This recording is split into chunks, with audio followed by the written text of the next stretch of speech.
Sebelum nonton, jangan lupa subscribe ya.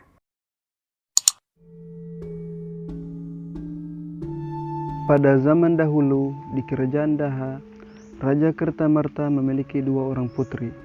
Putrinya yang bernama Candrakirana telah bertunangan dengan Raden Inu Kertapati. Selain baik dan bijaksana, Raden Inu Kertapati adalah putra mahkota kerajaan Kahuripan. Hal ini membuat saudaranya Dewi Galuh merasa iri. Dewi Galuh mempunyai rencana jahat untuk Candrakirana. Ia meminta bantuan kepada nenek sihir untuk mengutuk Candrakirana. Saat Candrakirana sedang berjalan-jalan di tepi danau, nenek sihir jahat mengutuknya menjadi seekor keong emas dan membuangnya ke danau. Candrakirana yang telah berubah menjadi keong emas berjalan mengelilingi danau. Hingga suatu hari ia tersangkut di sebuah jala. Rupanya seorang nenek telah menangkapnya karena terpesona dengan kecantikan cangkangnya. Sang nenek membawa keong emas pulang ke rumah. Hari berikutnya sang nenek pergi lagi ke danau untuk menangkap ikan. Namun hari ini ia tidak bisa menangkap seekor pun ikan untuk dibawa pulang. Sampai di rumah ia sangat kaget melihat makanan yang begitu banyak terhidang di meja. Siapakah yang telah memasak makanan itu untuknya?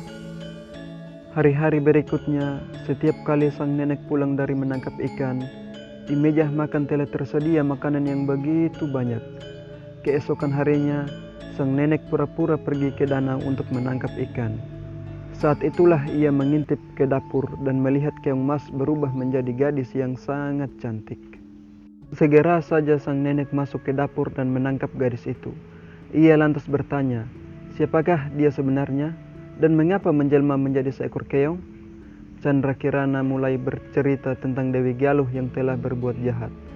Semenjak itu, sang nenek menganggap Candrakirana seperti anaknya sendiri. Sementara itu, Raden Inu Kertapati terus melakukan pencarian untuk menemukan Candrakirana. Di tengah perjalanan, ia bertemu dengan seorang kakek yang sedang kelaparan. Raden Inu lantas membagi bekalnya. Saat sedang makan bersama sang kakek, datanglah seekor burung gagak yang terlihat aneh. Gagak itu seperti sedang mengamatinya.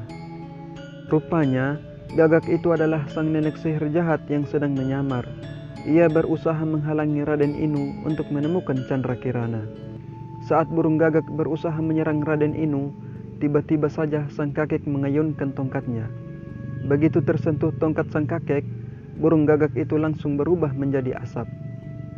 Sang kakek memberikan petunjuk bahwa Candrakirana berada di desa Dadapan. Setelah berjalan berhari-hari, Raden Inu sampai di desa Dadapan. Ia menghampiri salah satu rumah untuk meminta segelas air.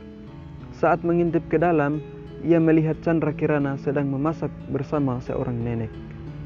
Kutukan itu langsung hilang saat Candrakirana bertemu dengan Raden Inu Kertapati. Raden Inu langsung membawa Candrakirana dan nenek Dadapan pulang ke istana. Tak lama kemudian, mereka pun menikah dan hidup bahagia. Sedangkan Dewi Galuh yang jahat harus menerima hukuman atas semua perbuatannya.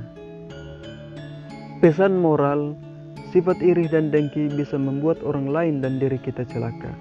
Jadi, hilangkan sifat iri dan dengki dari hati kita, agar kita bisa hidup dengan bahagia.